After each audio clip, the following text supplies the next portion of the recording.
ये एक space travel movie है। मूवी की स्टोरी शुरू होती है 2063 में। पृथ्वी का तापमान बहुत ही तेजी से बढ़ रहा है। इंसानियत को बचाने के लिए वो एक नया प्लेनेट खोज चुके हैं, लेकिन वहां तक पहुंचने में 86 ईयर्स लगते हैं। तो साइंटिस्ट ने डिसाइड करा कि यहाँ से एक जनरेशन भेजेंगे जिसके ग्रैंड चिल्ड्रंस वहां पर पहुंच पाएंगे। तो इसके लिए ये बायोलॉजिकली 30 बच्चों को पैदा करते हैं और उनको आइसोलेशन में रखते हैं, एक ऐसी जगह पे जो बिल्कुल स्पेसशिप जैसी दिखती है और नेचर से वो बिल्कुल ही कटे हुए हैं। वो उसी जगह पर रहते हैं। इसका पर्पस ये था कि वो धरती को, खुले आसमान को, पेड़ पौधों को, इन सब चीज़ों को मिस ना करें। एक साइंटिस्ट है रिचर्ड, जो उनके साथ रहता है और उनकी देखभाल करता है। वैसे तो बड़े होने के बाद उन 30 बंदों को अपने आप ही स्पेस में ट्रेवल करना था, लेकिन रिचर्ड ये डिसाइड करता है कि वो अभी ही उनको स्पेस में ले जाएगा और साथ में खुद चला जाएगा। इससे उस मिशन में कुछ साल कम लगेंगे। वो सब स्पेसशिप में पहुंच चुके हैं और उनका सफर शुरू हो चुका है। अब सफर को 10 साल बीत चुके हैं। सब कुछ सही चल रहा है, कोई दिक्कत नहीं है। इनका डेली का शेड्यूल सेम चलता है। एक वीडियो दिखाई जाती है जिसमें बताते हैं कि कैसे आपको लेबोरेटरी में बच्चे पैदा करने हैं, और ये भी बताया जाता है कि हर जनरेशन को 24 साल की उम्र में ही बच्चे पैदा करने हैं, ताकि उनके पास जो रिसोर्सेज हैं उनका प्रॉपर इस्तेमाल वो कर सकें। डेली वो खाना खाते हैं और सभी एक ब्लू लिक्विड पीते हैं। ये ब्लू लिक्विड ही गौर करने वाली चीज है, क्योंकि इसी की वजह से सारे लफड़े शुरू होने वाले हैं। खाना वगैरह खाने के बाद ये सारे अपने अपने कामों में लग जाते हैं। वो लोग वहाँ पर खेती बाड़ी भी करते ही हैं ऑफ कोर्स। तो जो उसमें पानी यूज होता है वो उनके यूरिन को ही फिल्टर करके उस पानी को इस्तेमाल किया जाता था। तो सिस्टम में एक मैसेज आता है कि जो खेती बाड़ी के लिए आप पानी इस्तेमाल कर रहे हैं वो जहरीला हो चुका है, उसको रिप्लेस कर दिया जाए। उसमें कोई T56J नाम का जहरीला पदार्थ आ रहा है। क्रिस्टोफर ये मैसेज देखता है और रिचर्ड से पूछता है कि ये तो हमारे यूरिन से ही आ रहा है, क्या हमें कुछ जहरीली चीज भी खिलाई जा रही है? रिचर्ड इस बात को टाल देता है और कहता है जाके फिल्टर चेंज करा। तो अब ये छोरा मानने वाला तो था नहीं। तो ये रात को उठता है। इसके साथ जैक नाम का एक लड़का होता है। कंप्यूटर वगैरह हैक करके इनको ये पता चलता है कि T56J एक ब्लू कलर का सब्सटेंस है जिससे बॉडी और पर्सनैलिटी डल होती है और it eliminate sexual desire and sensation. तो इनको लगता है कि इनके साथ धोखा हो रहा है। तो ये डिसाइड करते हैं कि अगले दिन से वो लिक्विड ये नहीं पियेंगे। क्रिस्टोफर को शिप पर एक हिडन लोकेशन में मिलती है, जिसके बारे में ये रिचर्ड से पूछता है। तो रिचर्ड कहता है कि शायद वो आगे वाली जनरेशन के लिए कुछ सामान हो, और ये बात भी टाल देता है। रिचर्ड सबको सब कुछ सच सच बताना चाहता है। इसके लिए वो धरती से परमिशन मांगने के लिए वीडियो मैसेज भेजता है, जिसको पहुंचने में 2 महीने से ज्यादा लगने थे। अब क्रिस्टोफर और सेला लाइन में खड़े हैं। क्रिस्टोफर सेला को टच करता है तो उसकी फीलिंग्स जागती हैं, उसके रोंगटे खड़े हो जाते हैं, उसको बहुत ही अलग फील होता है। वो दोनों अपने इस चेंज नेचर का मजा ले रहे हैं। अगले दिन रिचर्ड कहता है कि हमारा अर्थ से कम्युनिकेशन टूट गया है, क्योंकि बाहर से कम्युनिकेशन सिस्टम खराब हो गए हैं। तो मैं और जैक बाहर जाके उसको ठीक करेंगे। तो सेला जैक को सूट के बारे में बता रही थी। तो जैक सेला के साथ उल्टी पुल्टी हरकतें करने लग जाता है। इतने में रिचर्ड आगे उसे डांटता है, क्या कर रहा है? तो वहां से वो भाग जाता है। तो फिर रिचर्ड क्रिस्टोफर को अपने साथ बाहर ले जाता है। तो जब ये बाहर ठीक कर रहे थे तो अचानक से एक जोर का फोर्स आता है। रिचर्ड को झटका सा लगता है और रिचर्ड बिल्कुल भी रिस्पॉन्स नहीं करता है। वो उसको अंदर लेके आते हैं, चेक करते हैं तो वो मर जाता है। अब ये एक मिस्ट्री थी कि आखिर उसकी मौत हुई कैसे। सिस्टम में कुछ खराबी होने की वजह से वो लोग उस समय वो फुटेज नहीं देख पाए। तो प्रोसेस के हिसाब से अगला चीफ वोटिंग के हिसाब से बनना था। अगला चीफ बनता है क्रिस्टोफर। अब सेला जाती है रिचर्ड के ऑफिस में। रूल्स के हिसाब से सेला को रिचर्ड की सारी पर्सनल फाइल्स डिलीट कर देनी थी, लेकिन वो उनको देखने बैठ जाती है। अब सारे धीरे धीरे अपनी मर्जी के मालिक बनते जा रहे हैं। सबसे पहले वो खाने की पार्टी करते हैं। उसके बाद काय नाम का लड़का कहता है कि वो ब्लू पानी मत पियो, असल में वो ड्रग्स हैं। अब सबने वो ब्लू ड्रिंक पीनी छोड़ दी है, तो सारे पागल हो चुके हैं एक तरीके से, कोई भी कंट्रोल में नहीं है। काय और पीटर के बीच में एक लड़ाई हो जाती है, जिसे क्रिस्टोफर आके रोकता है और सभी को मीटिंग के लिए एक रूम में बुलाता है। वहाँ पे समझाना शुरू करते हैं कि हमको मिलजुल के रहना होगा, ये वो।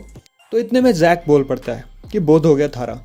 कहता है कि रिचर्ड को एलियन ने मारा और तू रिचर्ड की बॉडी के साथ एलियन को स्पेसशिप में ले आया है और एलियन को स्पेसशिप में कहीं पर छुपा रखा है। तो जैक कहता है मैं तो क्रिस्टोफर की अब नहीं सुन रहा, जिसको मेरे साथ आना है आ जाओ, मैं तुम्हें ज्यादा खाना दूंगा, ज्यादा स्ट्रॉन्ग बनेंगे और हम एलियन से लड़ेंगे। तो कुछ लोग कहते हैं कि खाना वगैरह आगे वाली जनरेशन के लिए है। तो जैक कहता है हमें उनसे क्या, हम तो इसी स्पेसशिप पे मरने वाले हैं। तो अब ये सब 2 गुटों में बट चुके हैं। कुछ लोग जैक के साथ हैं और कुछ लोग क्रिस्टोफर के साथ। तो अब क्रिस्टोफर जाता है सिस्टम रूम में देखने कि यहाँ पे एलियन कहाँ से आ गया भाई। वो वहाँ से कुछ लेके आ जाता है। उसके बाद जैक भी वहां पर जाता है अपने एक साथी के साथ। दोनों वहां पर तोड़फोड़ करके और थोड़ी बहुत चोट लगा के वहां से बाहर आ जाते हैं और एक झूठ बोलते हैं कि हमारा एलियन से सामना हुआ था। क्रिस्टोफर वहां से लाया था एक ड्राइव जिसमें असल में रिचर्ड की मौत की रिकॉर्डिंग थी। क्रिस्टोफर के साथी आके कहते हैं कि जैक और काय रिकॉर्ड रूम में गए थे, वो कह रहे हैं कि उन्होंने एलियन देखा और वहां पर सारे रिकॉर्ड्स डिस्ट्रॉय हो चुके हैं। लेकिन उससे जस्ट पहले क्रिस्टोफर होके आया था और वहां पर कोई नहीं था। तो सेला ये समझ जाती है कि जैक और काय ने अगर ये करा है तो ये पर्पसली करा है। वो क्रिस्टोफर की लाइव फुटेज देखते हैं तो उससे उनको पता चलता है कि जैक और काय ने अंदर से पावर ऑन कर दी थी, जिसकी वजह से रिचर्ड को शॉक लगा था और वो मर गया था। और ये दोनों एलियन की कहानी बना के लोगों को बुद्धू बना रहे हैं। अब सेला और क्रिस्टोफर एक ही रूम में थे एक साथ, तो वहां पर आता है जैक और उनको इनवाइट करता है एक छोटी सी पार्टी के लिए। तो वहां पर जैक अनाउंस करता है कि आज से भाई मैं तुम्हारा चीफ हूँ। कहता है हम काम करेंगे अपनी मर्जी से, जब हम चाहेंगे नए रूल्स सेट करेंगे और इस स्पेसशिप में जो एलियन है उससे मैं तुम लोगों को बचाऊंगा और उसको हम मिलके मारेंगे। इतने में क्रिस्टोफर उठता है और वहां मौजूद स्क्रीन पर जैक की वीडियो चला देता है जिसमें उसने रिचर्ड को मारा था। तो भाई साहब जी एक और नई कहानी बनाते हैं। कहते हैं कि भाई मैंने रिचर्ड को इसलिए मारा क्योंकि उसके अंदर एलियन आ गया था। अब क्रिस्टोफर रिचर्ड को अंदर ले आया तो फिर एलियन स्पेसशिप में भी आ गया और अब वो किसी भी बंदे के अंदर हो सकता है।